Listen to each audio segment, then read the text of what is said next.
pemirsa, kembali lagi di Hidup Sehat. Di masa pandemi saat ini, apalagi dengan angka yang terus-menerus bertambah, penting banget untuk kita meningkatkan imunitas, terutama menggunakan bahan-bahan alami yang ada di dapur Anda. Iya, benar sekali Dokter Nisa, dan kali ini kita sudah kedatangan praktisi herbal yang akan membahas apa sih yang bisa kita gunakan, bahan-bahan dapur, bahan-bahan alami yang tersedia di rumah. Nah, saat ini sudah hadir bersama dengan kita Dokter Mute, MSI, praktisi herbal. Halo, Luar biasa, Dokter Dok. Mute. Apa kabar, Dok? Baik, sehat. Nah, penasaran nih Dokter Nisa, Dokter Mute, fakta atau mitos ya? Katanya lengkuas itu dapat meningkatkan daya tahan tubuh atau imunitas. Iya, fakta. Karena lengkuas. Gimana caranya, Dok? Ini lengkuasnya ya, seperti ini warnanya. Ini yang muda ya, warnanya pink. Nah, lengkuas ini kaya akan kandungan zinc. Zinc, kaya banget zinc. Zinc kan kita tahu untuk imunitas tubuh ya. Jadi Betul zinc sekali, itu fungsinya untuk meningkatkan sel leukosit ya. Kemudian juga dia merangsang keluarnya histamin tuh pada sel mast. Jadi kalau histamin itu kan fungsinya untuk sebagai anti-alergi dan sebagainya. Dia sebagai untuk memanggil leukosit yang lain kan. Betul. Jadi dia dapat memacu imunitasnya dengan cara itu. Dia meningkatkan meningkatkan sel leukosit kemudian tadi. sama memacu produksi histamin. Nah, caranya jadi tuangkan. Nah, caranya dengan kunyit dicampur dengan kunyit. Kunyit juga kan sebagai antiinflamasi juga. Dia juga untuk merangsang pembentukan sel leukosit ya. Nah, kunyit kemudian lengkuas, kemudian kita seduh dengan air panas. Air sebenarnya sekitar 80 derajat ya. Nah gitu. Dok, pertanyaannya dok, lengkuas tadi dokter sebutkan lengkuas yang muda, yang ada ping-pingnya. Jadi apa sih perbedaan manfaat lengkuas muda dan lengkuas tua, dok? Sebetulnya nggak terlalu jauh berbeda, hanya karena kalau lengkuas tua mungkin yang susah diiris, kalau misalnya ini kan lebih mudah dipotong ya, lebih mudah diolah juga gitu. Jadi tidak ada perbedaan ya tidak ada sebenarnya. Perbedaan. Nah, kemudian setelah agak dingin, baru kemudian kita masukkan jeruk nipis. Nah, jeruk nipis itu kan dia kayak vitamin C juga ya. Sebetulnya ini juga boleh nih kulitnya langsung diseduh pada saat pakai air hangat karena dia senyawa hesperidin. Ada senyawa yang dinamakan hesperidin itu dia fungsinya untuk meningkatkan asupan terhadap vitamin C-nya. Jadi berarti malah kulitnya ini bagus diseduh dengan air panas ya. Air panas ya. Ya, tapi bukannya agak pahit atau rasa gimana gitu, Dok? Iya, dicampur madu lebih enak ya. Gitu. Madu juga kan bagus ya untuk imunitas ya. Nah, kalau sudah agak hangat kita peras jeruk nipis. Nah, peras boleh sampai 1 bulet ya. Kemudian saya boleh nyobain ya, Dok? Boleh. Penasaran rasanya kayak apa? Mau dicampurin ininya enggak? Madu, kunyitnya enggak? Oh, boleh. Kunyit kulitnya. Enggak usah deh, Nggak usah. Maunya yang manis-manis aja ya? Iya, karena hidup harus manis gitu. Setuju.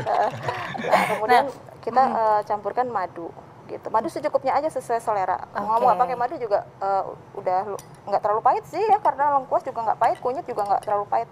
Gitu. Nah, Dok, ini kan madu udah terbukti dari dulu bagus banget untuk kesehatan ya. Tapi sebenarnya madu ini ada kandungan gulanya nggak sih yang harus kalau orang mengidap diabetes ataupun diet pengen waspada nih, madu ini manis banget, bisa nggak dikonsumsi kira-kira, Dok? Madu itu kandungan gulanya fruktosa ya. Fruktosa itu dia beda dengan glukosa yang cepat meningkatkan kadar gula darah. Sebetulnya dia aman untuk penderita diabetes, hanya saja jangan terlalu banyak mungkin mengkonsumsinya itu saja. Setuju sekali, Dok. Gimana rasanya, Dokter Nisa? Luar biasa kah? Enak. Daya tahan tubuh gimana? Langsung semua yang dibikin oleh Dokter Mute. Luar biasa. Enak banget. Rasanya itu ada manis-manisnya tapi nggak terlalu manis. Terus ada bau kunyit, bau rempah-rempahnya itu enak banget. Jadi pas masuk ke hidung juga rasanya tuh seger. Iya. Asamnya juga pas ya, Dok. Tapi kalau aku mungkin aku tambah asam lagi biar rasanya lebih kaya gitu ya. Boleh kan ya, Dok ya? Boleh, tergantung selera. Kalau tambahan gula gitu? Gula saya tidak sarankan ya, apalagi misalnya gula pasir gitu tidak disarankan. Jadi lebih baik menggunakan madu gitu. Oke. Nah, Dok, ini katanya selain lengkuas ini katanya air kunyit itu juga bagus buat meningkatkan imunitas. Itu fakta atau mitos? Itu fakta ya, karena tadi udah disampaikan bahwa kunyit adalah untuk memicu monosit dan neutrofil juga, salah satu leukosit ya, sel darah putih. Salah satu jenis leukosit. Salah satu jenis leukosit ya, untuk meningkatkan respon imun, kemudian juga meningkatkan reaksi sebagai anti radang juga.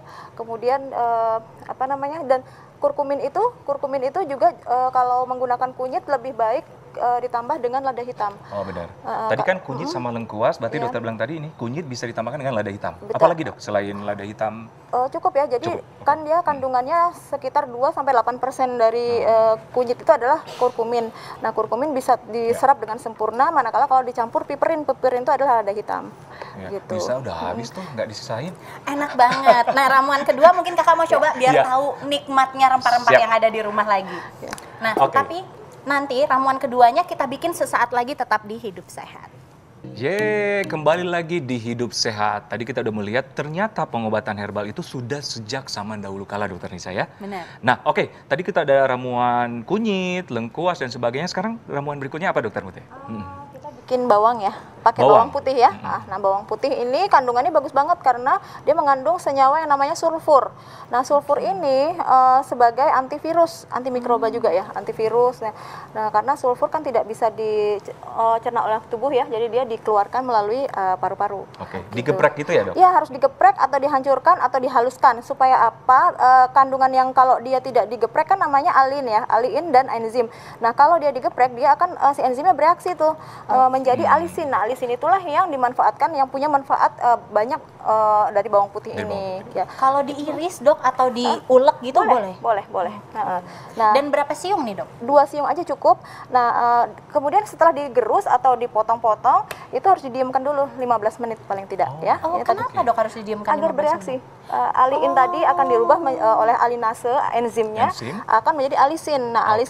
alisin itu yang memiliki banyak manfaat. Bener. Oh, berarti kita juga pas masak tuh, pas diiris-iris tunggu 15 menit Iya, dulu tunggu baru 15 di... menit. Iya, betul. Oke.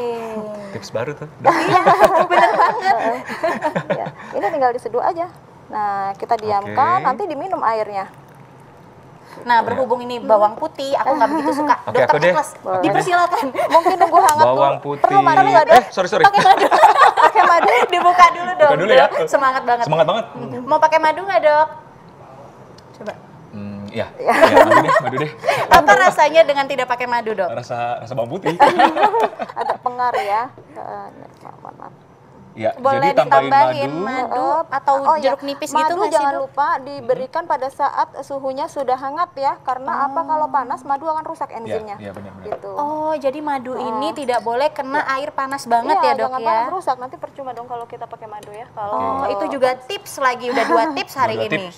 Oke dokter Nisa, siap? Ya, Oh siap. saya yang minum ya? Oke. Nah, gimana dok? Oke, udah ada campuran madu, madu manis ya. bawang putih gitu. Udah lebih fresh. Tapi aku yakin pasti tetap lebih enak yang punya aku Oh tadi. gitu. Jadi Iya kita dong. tim bawang putih, tim lengkuas. Iya dong. Oke dok, ada apa lagi dok? selain bawang putih tadi ini diminum cukup 1 kali sehari ya. Oke. Sebelum makan lebih baik, tapi kalau punya sakit mah lebih baik setelah makan 45 menit setelah Ya. makan ya. Kemudian ada lagi meniran ya. Meniran itu juga sebagai imunomodulator. Menirang dok. Iya, namanya meniran. Menirang. Meniran ini udah dikeringkan, dia imunomodulator juga merangsang sistem imun ya. Kemudian ada namanya pegagan. Pegagan ini juga kaya akan zinc, vitamin, kemudian juga dia sebagai untuk merangsang imun juga. Nah, kita kombinasi dengan kunyit. Oke. Oke. Dok mau tanya, jadi menirang dan pegagan ini kan ini sudah dikeringkan. Betul. Kalau masih basah boleh tidak dok? Boleh. Oh. Jadi bedanya kering sama basah adalah kadar airnya. Oh. Jadi malah justru kalau yang kering itu sudah terkonsentrasi zat aktifnya gitu. Oke. Dan Jadi- mengeringkannya pun bukan pakai oven, tetapi di bawah sinar matahari. Oke. Gitu. Oke. Ya, dok ada tips nggak selain bahan-bahan herbal yang ada di sini, apa yang bisa digunakan di rumah, Baik. bahan alami? Bahan alami sebenarnya banyak sekali ya untuk meningkatkan daya imun, daya tahan tubuh kita ya, apalagi dalam suasana pandemi seperti ini. Seperti misalnya kalau yang tidak ada di sini jahe itu udah umum sekali ya, jahe. Kemudian juga ada buah pace. Buah pace. Buah Walaupun pace. baunya nggak enak, itu buah noni Yang ya, mana tuh? buah pace. Oh, buah. Mengkudu. Oh, mengkudu. Oke. Mengkudu. Gitu. Ya. Mengkudu bagus untuk imunitas juga, walaupun nggak enak baunya itu cukup di jus. Kemudian ada lidah buaya itu juga baik Oh ya, untuk antioksidan ya? betul antioksidan gitu. Banyak rimpang-rimpangan itu umumnya bagus untuk meningkatkan daya tahan tubuh begitu. Oke. Nah dok, ini kan kita herbal menggunakan bahan-bahan di rumah. Tapi apa yang harus diwaspadai dalam menggunakan bahan-bahan yang ada di rumah dan di dapur ini dok? Yang pertama kalau kita mengolah sendiri ya, rimpang ataupun tanaman-tanaman obat yang lain, perhatikan kebersihannya.